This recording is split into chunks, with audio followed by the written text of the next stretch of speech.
launches do not go as planned. And today we're counting down our picks for the top 20 worst product flops of all time. For this list, we're looking at some of the most memorable product failures in Virtual Boy. In the mid-90s, Nintendo was thriving.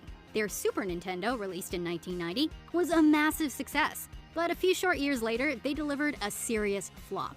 The Virtual Boy was marketed as the first 3D gaming console, and there were many issues in development, causing it to be released before it was properly finished. I know they're really, really bad for your eyes, so you could only play them 20 minutes at a time. The company had decided to shift its focus onto their next idea, the N64, and they were right to do so. The Virtual Boy was a big disappointment, with poor 3D effects and a big price tag, not to mention concerns of it affecting the health of users. In so many works of science fiction that imagine the future of humanity, we had wearable technology that looked a whole lot like Google Glass. In fact, theoretically, it seemed like an incredibly futuristic invention that could completely change the way we viewed the world. You can tap on any card to see more.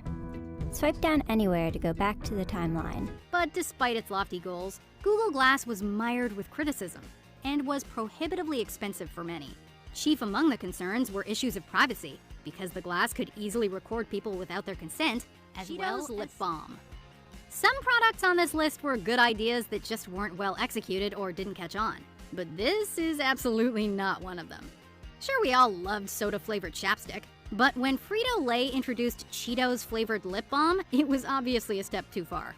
We acknowledge that Cheetos are incredible, but not every snack food belongs in our makeup case. We can't even imagine what the marketing pitch was for this product, and we wouldn't be surprised if someone was fired for creating this monstrosity. Remember back in the late aughts when people had to decide whether to commit to HD DVDs or Blu-ray? There was a race to replace, or at least improve upon, the DVD, and Toshiba threw their hat into the ring with the HD DVD. High-def DVD is really an improvement over old DVD. It's the same technology, that's why they didn't change the name. There wasn't anything wrong with the HD DVD per se, but it simply lost the war against Blu-ray, and 2 years after its release, it was discontinued. Unfortunately for consumers, many had invested in HD DVD players which were essentially made obsolete, or at least of limited use. Although some may now say the same about physical media in general. So is there a real winner? Apple Maps.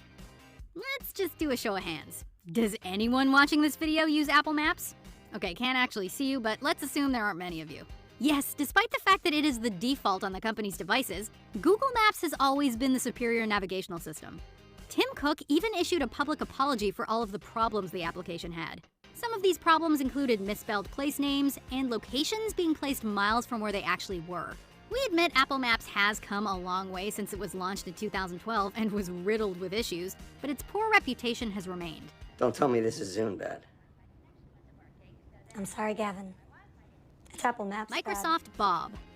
Back in 1995, the masses weren't exactly computer savvy, so we can understand the thinking behind the launch of the Microsoft Bob.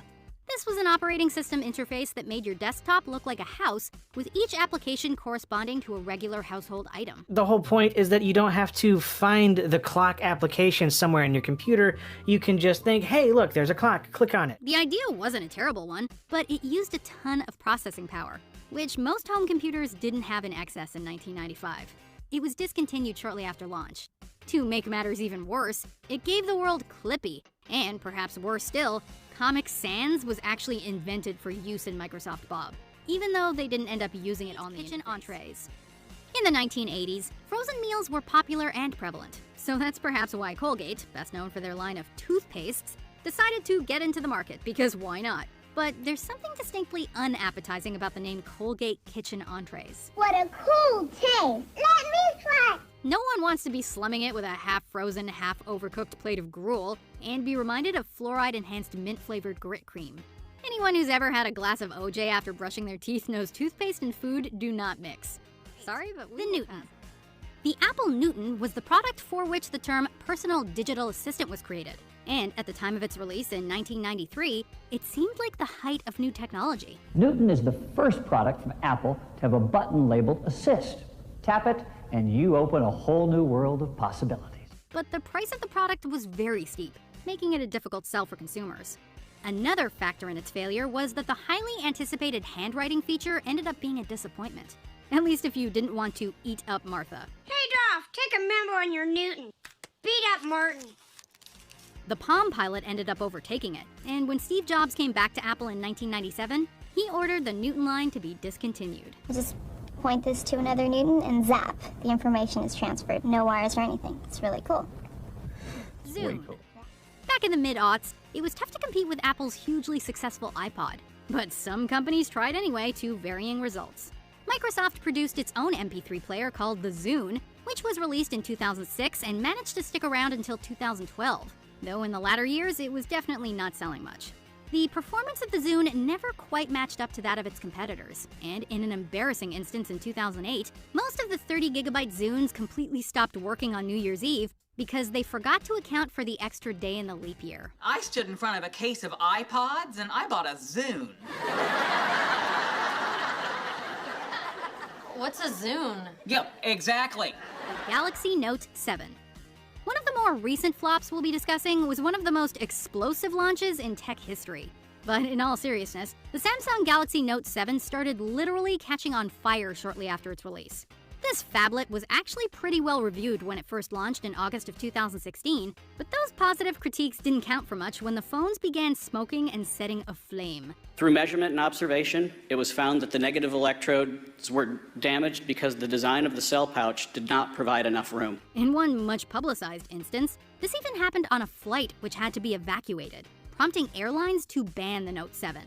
Samsung discontinued the phone in October of 2016 and reportedly lost billions of dollars because of the debacle. I call it exploding because this did shoot pieces of whatever it was inside the phone.